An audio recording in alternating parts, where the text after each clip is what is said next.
Hello दोस्तों, welcome to road to IIT. क्या बोला है? Let m be the smallest positive integer. ठीक है, ये बहुत वर्ड इंपॉर्टेंट है। Such that coefficient of x square in this expansion one plus x square plus one plus x cube plus up to 1 plus x raise to 49 plus 1 plus m x raise to 50 is 3n plus 1 51c3 for some positive integer n, then the value of n is what. ठीक है, बहुत ही ध्यान से पढ़ना। X square का coefficient ये पूरे equation में, ये इक्वेशन है जो मैं शेड कर रहा हूं। ठीक है, यहां पे देखना, ये पूरा इक्वेशन है। इस इक्वेशन में एक्स स्क्वायर का कोफिशिएंट मुझे दिया है ये। ठीक है, दिस इज एक्स स्क्वायर का कोफिशिएंट, और वहां से हमें स्मॉलेस्ट पॉजिटिव इंटीजर m लेना है, अज्यूम करना है, और उसके अकॉर्डिंगली हमें n की वैल्यू फाइंड करनी है।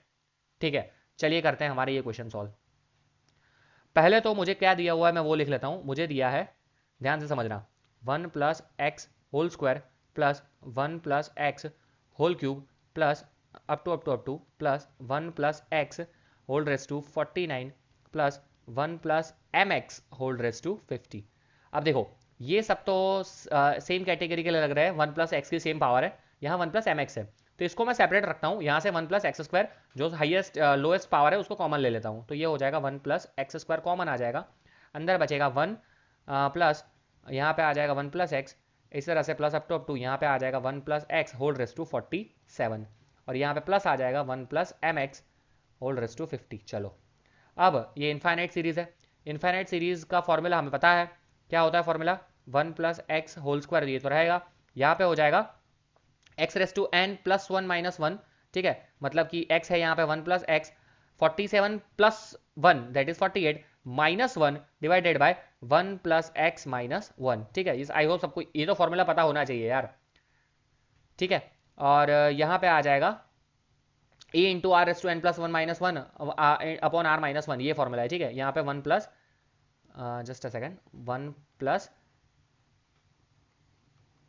M x whole raise to 50। चलो, अब इसको थोड़ा सिंप्लीफाई करते हैं, तो ये मुझे दे देगा यहाँ पे, ये 1 1 एक दूसरे को मार डालेंगे, यहाँ पे x बचेगा 1 बाय एक्स।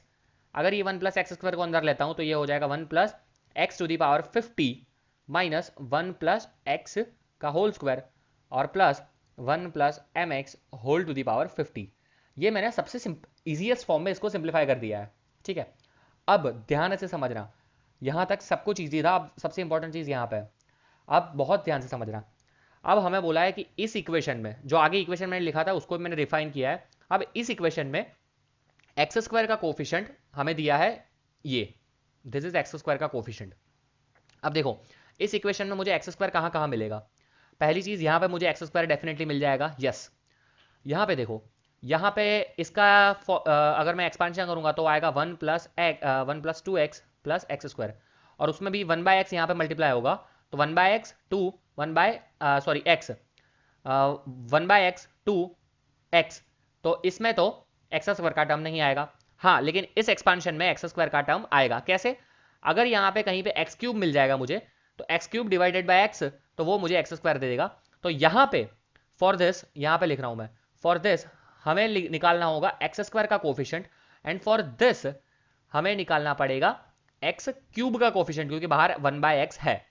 तो यहां से एक्स क्यूब का और यहां से एक्स स्क्वायर का कोफिशिएंट वो मुझे दे देगा ऑल ओवर का एक्स स्क्वायर का कोफिशिएंट। ठीक है, तो नेक्स्ट पेज में मैं चला जाता हूं, तो क्या हो जाएगा, एक सेकेंड, जस्ट अ सेकेंड, यहां पे हो जाएगा को efficient of x square in the above expansion, जो आगे वाला मैंने लिखा है। ठीक है, उसमें क्या हो जाएगा, कोफिशिएंट ऑफ एक्स स्क्वायर उसमें हो जाएगा मेरे लिए coefficient of x square, coefficient of x cube, x square नहीं x cube, in 1 plus x raise to 50। इसमें देखो, इसमें 1 प्लस एक्स रेस टू 50 में एक्स क्यूब का, जैसे मैंने समझाया है, और प्लस लिखना पड़ेगा मुझे coefficient of x square in 1 plus m x to the power 50। ठीक है, यहां पे एक्स स्क्वायर का, यहां पे एक्स क्यूब का। अब आप मुझे बताओ, एक्स क्यूब का यहां पे कोफिशिएंट हो जाएगा मेरे लिए, क्या सबको बताया है, 50c3 हो जाएगा। इसी तरह से यहां पे एक्स स्क्वायर का कोफिशिएंट क्या हो जाएगा, 50c 50c3 यहाँ पे 50c2 हो जाएगा इनटू, बट ऑब्वियसली आ जाएगा m स्क्वायर। क्यों? अरे भैया यहाँ mx का स्क्वायर होगा ना, mx का होल स्क्वायर होगा। आप कभी भी एक्सपांशन लिखते हो तो ये पूरे का लिखते हो स्क्वायर, तो यहाँ पे होगा एक्चुअली mx का स्क्वायर, तो m स्क्वायर इंटू क्या हो जाएगा, m square into x square, और यहाँ पे ये कोफिशिएंट होगा 50c2।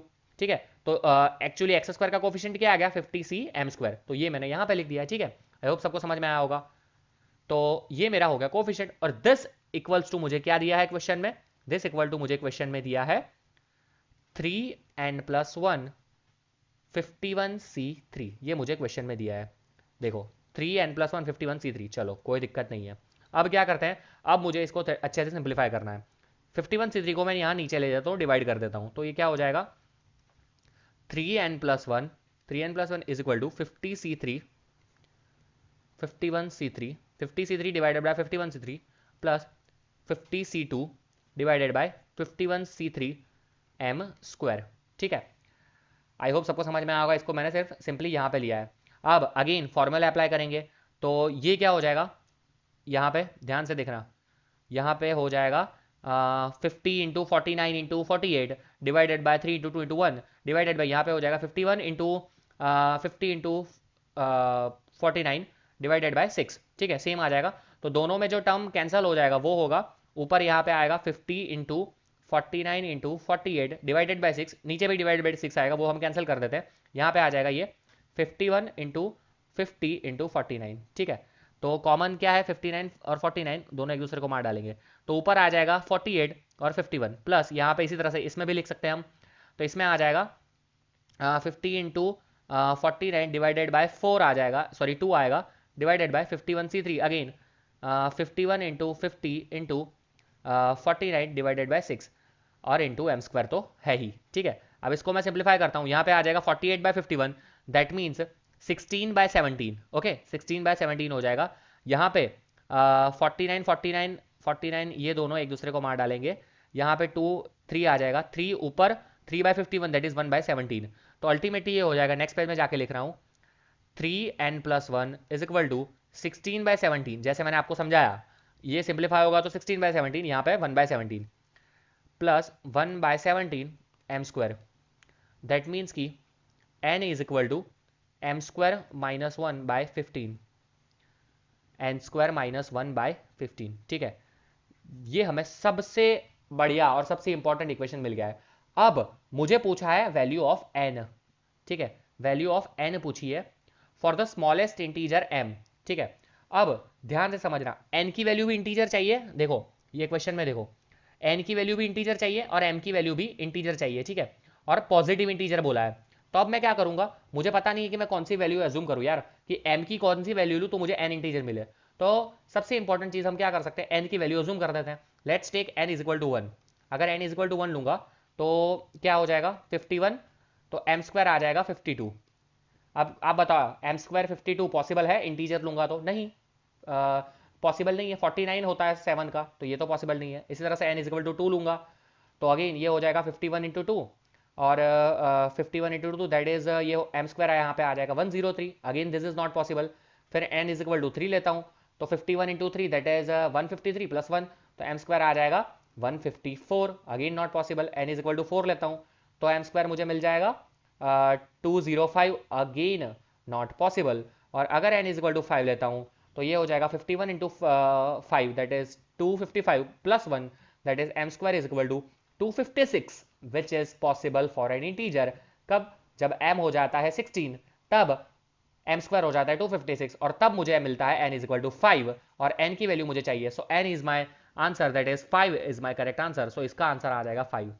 अगर हमें पूछा होता कि m की वैल्यू भी क्या है तो मैं m की वैल्यू भी बता पाता, m की वैल्यू आ जाएगी 16। आई होप सबको ये क्वेश्चन समझ में आया होगा। बहुत ही सुंदर 2 क्वेश्चन दिए हैं मैंने। ठीक है, आई होप सबको मजा आ रहा होगा। So that's it for this video guys, thank you for watching this video. Video पसंद आया तो लाइक कर दीजिए, शेयर कर दीजिए और कमेंट करना ना भूलिए। कोई भी डाउट हो तो आप हमें कमेंट कर सकते हैं। चलिए मिलते हैं नेक्स्ट लेक्चर में, तब तक के लिए धन्यवाद।